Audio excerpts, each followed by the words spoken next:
Hello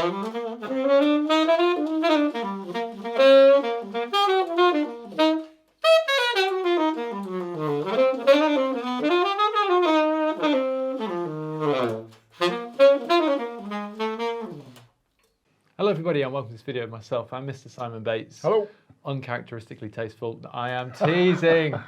I'm teasing. Sounds great. Yes, yes, yes. Well, we're here to not only tease Simon, because that's kind of how I work, but we're here because we were shooting videos today, weren't we? Doing some normal things, a few secondhand things, usual stuff for the channel, and then boom, a couple of things arrived through the door, just some sample ones, the actual stock's coming soon. These are the new Brilhart.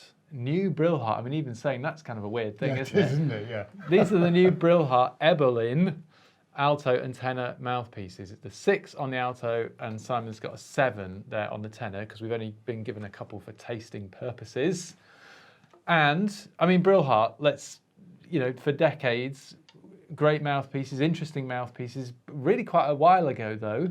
And you use a Brilhart tonalin. Is that right? Yes. Around here somewhere, I think. Some of you may have seen on our previous videos.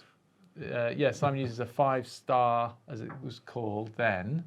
Now they've, interestingly, on these new models, which are all made in the USA and hand finished, and they look great. Very well made. They look really well made. The tip opening number system they've used is a classic modern number system. So like I say, this is a 6, this is a 7, there's a 5, 6, 7, 8, etc. So instead of using those old stars and all the rest of it. So this is really a first impressions thing because we've not had any time with them. We'll do another video where we maybe compare them to other competitors. Price-wise, they come in a bit less than Mayors and Lynx, kind of that kind of area. What's your first impression of the Tenor? Tenor, lovely. It's quite a mellow mouthpiece. You'd sit in a section really nicely in that with that if you play a big band sort of thing. You could use it for classical, but I'd say it's probably the jazz market they're aiming at. Really nice. Feels really good in the mouth, which is important. Yeah. Very easy to play. No intonation issues. Quite even throughout. The reed I've put on here, I think is slightly harder than I'd normally play, but that's because it's a 7, I guess. What is the reed then? It is actually a hard 2.5 jazz reed. Okay. From Van Doren. Van Doren ZZ. Exactly. Yeah. Yeah. Okay. But I do categorise them as sort of, in the gradations medium, of the box. Hard, soft or Blimey. that sort of stuff. Yeah. So this is a medium hard. So okay. Something that probably would normally require a bit of playing in, but works on this mouthpiece quite immediately. The mouthpiece I have at the moment, the Jody Jazz Jet that I use, needs a slightly softer reed than this. And that's an 8. Okay.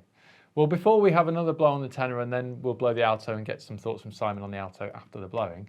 It is quite lush. Does it have a bit more to give? Maybe like in the blowing, if we do a bit of a... have a bit of an experiment. Yeah, exactly. It's so new that I don't really know. We're finding out, yeah.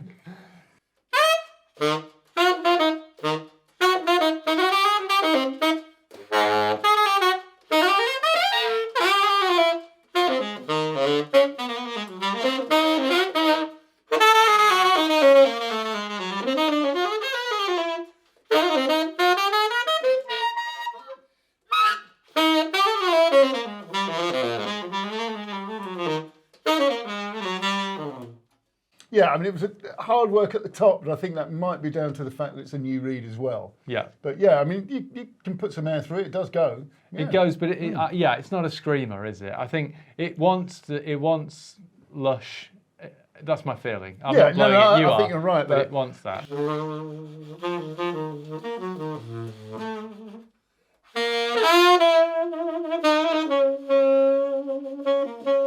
Yeah, it's that sort of thing, isn't it? The steam really, coming through the vents really in the cries floor. out for. But yeah, lovely mouthpiece. Really nice. Yeah, it sounds really good. I think if you want that lush vibe, honestly, that sounds fantastic. Sat here listening to it. Right, we're going to swap over onto the Alto.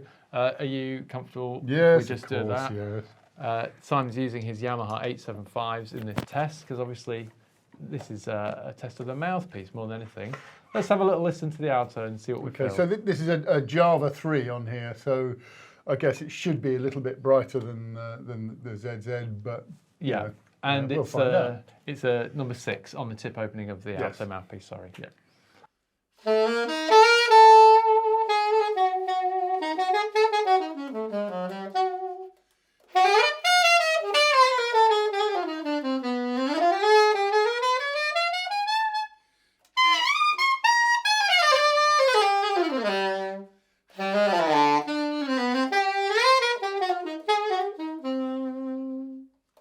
Yeah, so probably a little easier to control than the tenor, but then the reed I've had on is blown in, and I've had on my Brilhart for a little while.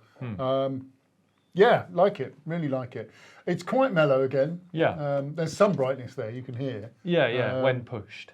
Yeah. So here's the question, because I know you have a number of mouthpieces like all of us do, but I know you're between either that Brilhart or there's a Van Doren A45 Jumbo Java that you've been using recently, which is obviously a much more lively thing, and it would depend on the gig and the Absolutely, setup. it does. I suppose, so the question really is, would you consider this Brilhart Ebolin as either a replacement for your old tonalin and or something else that could live in your cupboard for potential use? Can you see that or not? Yes, the and/or, definitely. Okay. I mean, I'd like to try some different lays because I think this might be a little bit close for me. You'd prefer a 7 maybe? You know, I mean, it's a...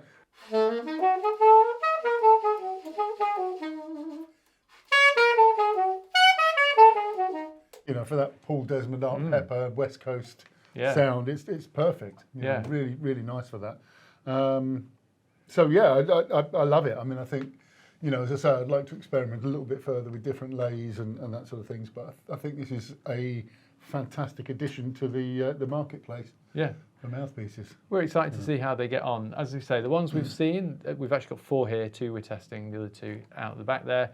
They look really, really nicely well made. I was impressed with the finishing of them. And perhaps a bit more substantial than the older Brilharts as well, because I think they were plastic, weren't they? And these, are these ebonite? Yes, I believe they're a hard rubber, yeah. But it's using the original moulds that Brilhart created many decades back. But it's using those original moulds to recreate these new models. That's what we're being told from the manufacturers. So it'll be really interesting to see how they sit amongst, it's a very busy marketplace, Lynx May, as all the myriad of other things out there in the world. But I genuinely think these at least have a particular sound. And especially that tenor one, if you imagine that with a pianist or in a small jazz group setting, it sounds great. I think it sounds really lush and beautiful sort of thing. But we'll be back to do a more in-depth dive on these versus some of their counterparts when we've had a bit more time and some more stock has arrived. But keep your ears peeled for that, and keep up with the channel for all the latest videos that Simon and I and all the other guests that we have here put out for you. Do you want to leave us with a bit more Art Pepper? Could do, yeah. I like these. I think the Brilhart name has been dormant for such a long time that it's good to see it coming back. Yeah. In a legit way. Well, yeah. Yeah. Why, have they been fakes? No, as in, sorry, I'm stretching the video out now. But no, sometimes the name is used and abused and put on something which isn't of a good enough quality. I think this is of a good enough quality from my first impressions. Right. Yeah. You know.